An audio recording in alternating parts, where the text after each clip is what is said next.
పెట్టి వాళ్ళకు 4-5 సంవత్సరాల తర్వాత రేటు పెరిగి వాళ్ళకి అప్పచెప్పే బాధ్యత ఉంటుంది కాబట్టి ఆ బాధ్యత మనం తీసుకుంటున్నాం. అందులో మీరు కూడా ఆలోచన చేయండి. మన కంపెనీల ప్రతి ప్రాజెక్ట్ కూడా ఈ రోజు కూడా పాత రేట్లు లేవు. ప్రతి ప్రాజెక్ట్ కూడా రేట్లు డబుల్ ట్రిపుల్ అయిపోయినాయి. అటువంటి ప్రాజెక్టులు మన దగ్గర ఉన్నాయి. మనం ప్రాజెక్టు చూస్ చేసుకునేటప్పుడే ఆ ఏరియా ఏమున్నాయి, ఇక్కడ కస్టమర్కి ఏం డౌట్ వస్తుంటే పలానా మీరు ప్రాజెక్ట్ చెప్పండి, నేను చెప్తాను ఎందుకొరకు. ప్రతి ప్రాజెక్టు కూడా మనం తీసుకున్న ప్రాజెక్టు కూడా కస్టమర్ ఇక్కడ తీసుకపోతే ఫస్ట్ అడిగే క్వశ్చన్ ఇదే, ఇక్కడ ప్లాట్ ఎందుకు కొనాలని అంటారు.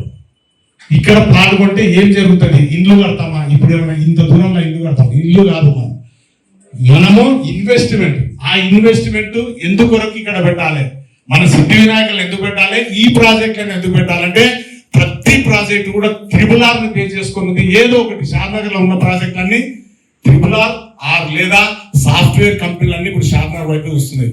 4-5 సంవత్సరాల సెకండ్ హైటెక్ సిటీ అవుతుంది మన షాద్నగర్.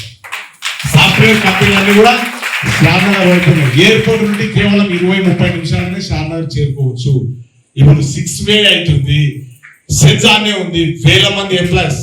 సెజ్ జడ్చర్ దగ్గర ఉన్న పోలేపల్లి సెజ్ లా 1000 మంది ఎంప్లాయీస్ ఉంటారు. అక్కడ అంత బ్రహ్మాండమైన ఏరియాలో మన సిద్ధి వినాయక కంపెనీ ప్రాజెక్టులు ఉన్నవి. సో మనము కాలం ఎగరేసి చెప్పొచ్చు, మన దగ్గర కొనాలి, ఎందుకు కొనాలి కూడా మనం చెప్పడానికే జాబ్ మన దగ్గర ఉంది. కాబట్టి మనమందరం కూడా కస్టమర్లను సాటిస్ఫై చేయొచ్చు. మన దగ్గర వచ్చిన కస్టమర్ ఎక్కడ వెళ్ళిపోనికి అవకాశం లేదు.